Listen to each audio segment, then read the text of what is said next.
6h15, Europe 1 vous répond, Thomas Soto. Des audiences au sommet, un petit air de légèreté qui semble faire du bien à tout le monde. Et si la Coupe du Monde de foot était notre meilleur remontant depuis bien longtemps? Bonjour Patrick Mignon. Bonjour. Vous êtes sociologue du sport à l'INSEP, Institut National du Sport, de l'Expertise et de la Performance. Comment vous définiriez pour commencer l'effet Coupe du Monde? Il existe ou pas? Il y a un effet Coupe du Monde qui est un peu un effet pré-vacances. Puisque la Coupe du Monde, c'est toujours mi-juin, mi-juillet.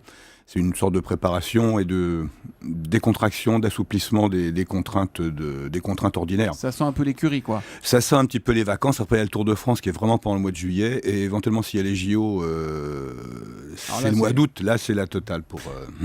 On a un tweet de Manu Choco. Il dit « Je pense qu'il suffit de voir les audiences de la une pour se rendre compte qu'il y a un effet Coupe du Monde. » C'est vrai, elles sont vraiment spectaculaires, ces audiences. Ça prouve quelque chose? Est-ce que les chiffres de nombre de spectateurs peuvent... Oui, ça prouve quelque chose. Ça prouve quelque chose sur la Coupe du Monde elle-même, qui est un des gros événements médiatiques en sport. Et ça prouve aussi des choses par rapport à la France, c'est-à-dire un intérêt important pour l'épreuve et pour l'équipe de France. Mais c'est un véritable engouement ou finalement est-ce que c'est nous, les médias, qui l'imposons? C'est vrai qu'elle est très largement couverte, la radio, la télé, cette Coupe du Monde. Oui, bien sûr, les médias là-dedans jouent leur rôle, il est très important, ils couvrent l'événement. Mais voilà, depuis que les médias... Oui, sans doute trop, parce qu'on ne peut pas toujours faire la une avec la Coupe du Monde quand il y a beaucoup d'événements très importants qui se passent. Ce qui se passe en Irak, par exemple, on sait que c'est très, très, très, très important, très grave. Bon, voilà, on en parle aussi, dans certains cas. Oui, non, mais bien sûr, mais c'est très souvent, c'est la première information qu'on peut avoir. Bon, voilà. Non, les médias suivent aussi en même temps ce que sont les émotions populaires, et celles-là, elles sont à la fois dépendantes et indépendantes des médias. Alors, vous êtes sociologue. Est-ce qu'un mondial peut vraiment permettre à tout un pays de s'évader de ses soucis? Pendant 1h30, oui, pour un match. C'est tout.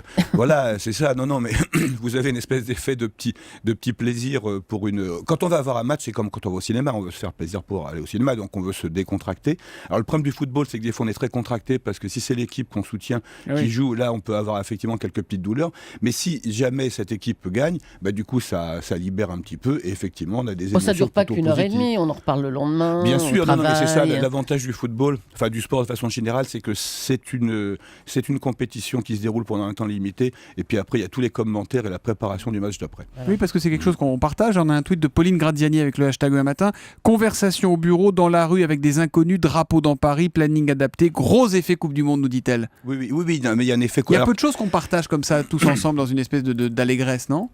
C'est certain. Il y a des sports qui le permettaient il y a quelques temps. Par exemple, le cyclisme le permettait à une époque très ancienne du sport, le Tour de France. Là maintenant, c'est le football qui l'a remplacé parce qu'il est mondial et parce qu'effectivement, du coup, il fait tomber un peu les contraintes. La discipline de travail s'assouplit. On crée un petit peu comme ça des espèces de petits défis locaux. Ça nous rend vraiment plus sociables ou pas? Oui, je pense que ça rend plus sociable. Disons que c'est une occasion de faire de la sociabilité. Voilà, on a des bonnes raisons de s'adresser à quelqu'un qu'on ne connaît pas, alors qu'en temps ordinaire, le voisin du métro qui lit le journal, on ne lui demandera pas le résultat. Ouais. Et économiquement, alors, Patrick Mignon, est-ce que ça peut redonner du tonus et j'ose à peine le dire, de la croissance? Ça, il ne faut peut-être pas exagérer.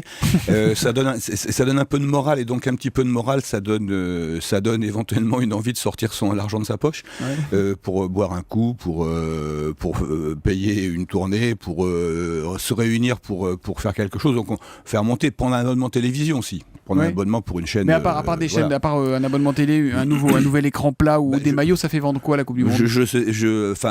Là les spécialistes du marketing pourront peut-être vous le dire plus précisément, mais on voit pas que ça ne veut pas induire l'achat d'une voiture par exemple. C'est pas un redémarrage de l'industrie automobile ou d'industrie des frigidaires et des... Non.